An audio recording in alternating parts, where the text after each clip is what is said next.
প্ৰতিচিহ্ন শুৱালকুছি অঞ্চলটোৰ প্ৰতিচিহ্নৰে সন্মানিত কৰা হৈছে অধ্যাপক মহামহিম ৰাজ্যপাল জগদীশ ডাঙৰীয়া।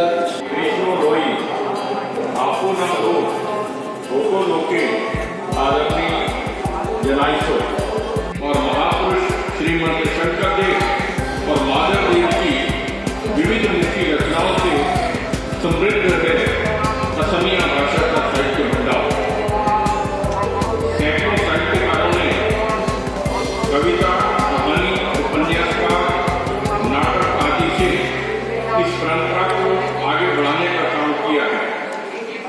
इतिहास साक्षी है कि अहोम साम्राज्य में असम के शिवसागर जिले में स्थित एशिया का सबसे प्राचीन सभागार रणगढ़ के प्रांगण में असमिया संस्कृति का प्रदर्शन किया जाता था। বিশিষ্ট মাৰাঠী সাহিত্যিক বিশ্বাস পাতি ডাঙৰীয়া সকলে আশা কৰি অভিবাদন জনাওঁ এইগৰাকী মাৰাঠী সাহিত্যিকক। এই বিত্ত সম্পাদকে এটি এখন কৰাইৰ আগমন জনাইছে।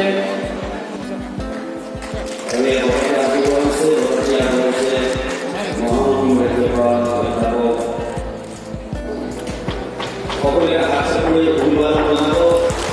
অসম সাহিত্য সভাৰ 2020-2022 কাৰ্যকালৰ নৱনিৰ্বাচিত সভাপতি প্ৰাক্তন আৰক্ষী সঞ্চালক প্ৰধান ৰাজ্যসভাৰ আজিৰ সভাপতি অসম সাহিত্য সভাৰ নৱনিৰ্বাচিত সভাপতি